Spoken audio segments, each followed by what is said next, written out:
Ассаламу алейкум, урматтуу телекөрүүчүлөр. Айлардын султаны болгон Рамазан айында кайрадан көрүшүп отурганыбызга кубанычтабыз.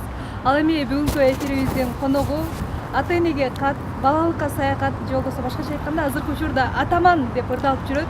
Ошол ырлардын аткаруучусу жана автору, ошондой эле Аят, Үркүн кино тасмаларынын продюсери Мухтар Атаналиев бизде конокто.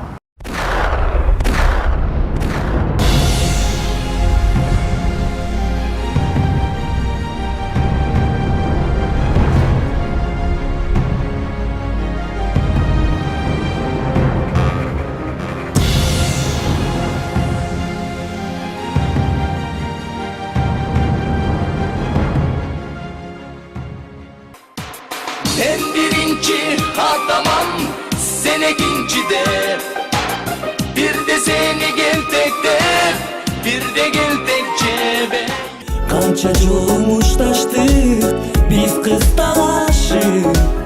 Attın oşo gündür kaldık kayda adaşık. Саламатсызбы агай?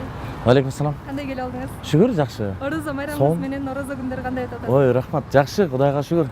Кудайдын ушул орозо деген ибадат берип койгонуна да шүгүр да. Адам мындай ушунчалык бир башкача Аллага жакын сезип жүрөсүң да адам. Өзүңдү мындай Кудайга жакын сезип жүрөсүң. Анткени 24 саат бою эми адамбыз да, ден соолугубуз өзүнүн организми талап кылат, сууну талап кылат. Ошол убакта баардыгында Кудайды эстеп жүрүшкө мүмкүнчүлүк да. Адамдардын баардыгы эле ошо кинонун жаратуучусу, ислам дининен аябай жакшы түшүнүгү бар адам экендигинен шек санабаса керек да.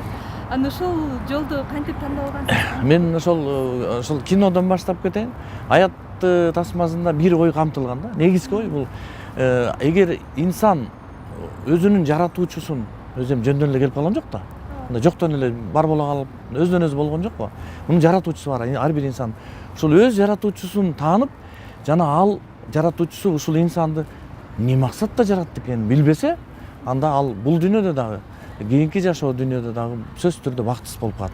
Тааныса, ал сөзсүз түрдө бактылуу болот. Ошону мен өзүм мындай 2007-жылдын аягында саясаттан чарчап, бир ырчылыктын бир багы оор күндөрүнөн, биздин ошол жашоодон чарчап турган убагымда бир энелерибизден ушундай чакыруу болду эле, даватка барбайсызбы айке деп. Анан ошондо даватка 4 айга кетип, ошол жактан ушул нерсени түшүнүп келип, анан эми өзүң эле түшүнүп алып жырга бербей элге айтыш керек да. Анан пайгамбарыбыз элге айткыла, бардыгын бир аят болсо да айткыла деген экен. Демек айтышым керек. Бирок айтуунун бир эффективдүү, элге жеткиликтүү бир жолу кайсы десем, кино. Анан Чубак ажылар менен барып кеңештим да. Дамла ушундай ыйманга чакырган бир кино тартайын деп пландаштырып атам. Болобу десем, ой, сон болот, тартыш керек деди. Анан ал киши Фатма бөлүм жетектечи эле. Анан абдан сүйүнгөн бойдон анан ошол тасманы тартканбыз. Анан мен ошону менен кошулуп, өзүм аралашып, анан ыйман жолуна келип калдым. Демек сиздин ошо ыйман жолуна келүүңүзгө иниңиз түрткү болгон турбайбы? Иним айтты. Ооба, иним өзү 2000-жылдары мечитке барып, ушундай бир жаңы мечит ачылып турган ошол жерге мен жакшынакай эле бир иним бар эле, ошол молдо болуп ошол жерге кирип кетиптир. Анан кийин бул бир кызыктай сөздөрдү сүйлөйт экен деп эле мага элдер айтат да. Бир иниң бар экен, Арчыбештен. Анан бул бир кызыктай сөздөрдү сүйлөйт экен, анан тиги дүйнө, анан кулағыңа кирип кеткен кумурска деп эле бир нерселерди айтат экен. Иниңер ооруп аткан жокпу, бир сүйлөшпөйсүзбү деп айтты эле да. Анан бардым, чын эле ошондой мечитте жашаптыр. Анан сизде кандай сезим? мен деле ошондой бир кызыктай көрдүм. Бир башкача эле адам болсо дейин десем, бул молдо болуп алып, анан бир кызыктай сөздөрдү сүйлөп атат деп жана. Бирок жакшы, адамга жагымдуу сөздөр да. Бирок мага түшүнүксүз да. Анан эми жакшы балдарсыңар, эми сен иним жанында жүргөн балдар жакшы балдар экен. Бирок силердин кыла турган ишиңер ушул окшойт. Менин кыла турган ишим башка, ырчылык деп эле ушундай түшүнүктүү болчумун да.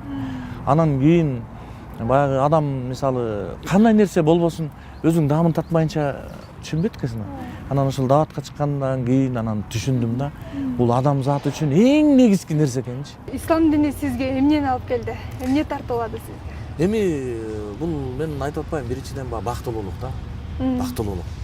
Экинчиден бул дүйнөдөгү бардык жакшы нерселерди динге киргенден кийин анан пайгамбарыбыз момундай кылсаң туура таап аласың деп хадистерди, Курандын аяттары турат да. Эмнени туура таптың десе, туура ошол жолдомо менен таап аласың да, ислам менен. Мисалы, аял деген ким бул дүйнөдө? Мунун туура аныктамасын исламга кирмейинче таппайт адамдар. Аялдын адамзат үчүн, бул алам үчүн ким экенин исламга кирип, анын изилдеп, пайгамбардын хадистерин, Куран аяттарын окугандан кийин анан так аныктамасын аял деген ким экенин анан табасың да. Ал кандай даражада экенин, кандай сыйлаш керек экенин ушу ислам аркылуу гана табат. Мисалы бир тууганын ким экенин, кошунанын ким экенин, кошуна ким адам үчүн, ага кандай кошунанын экөөнүн ортосунда милдеттер коюлган экен. Муну исламга кирмейинче адам таппайт. Болжолдоо эле сүйлөй берет да. Исламга киргенде так дана табылат. Мисалы жетимдин ал ким, ага кандай мамиле кылыш керек, анын акысы кандай дегенди исламга келмейинче адам таппайт да. Ооба. Мен муну үрөдөн угуп айткан жокмун да. Мен муну өзүм башыман өтүп анан кийин айтып атам. Качан мен исламга келип изилдеп баштагандан кийин ошону ушул баардык нерселерди эркек сенин бул дүйнөгө ордуң кандай? Сен эмне аткарышың керек? Кандай милдеттериң бар дегенди мен исламдан анан таптым да. Ага чейин эркек анан чоң, боюң чоң, кулагың чоң, мурдуң чоң деле жүрөт да. Чоң рахмат Мухтар аба. Сизге дагы чыгармачылык ийгиликтерди каалайбыз. Урматтуу телекөрүүчүлөр, ушуну менен бүгүнкү эфирибиз соңуна чыкты. Кийинки көрсөтүүдөн жолукканча сак саламатта болуңуздар.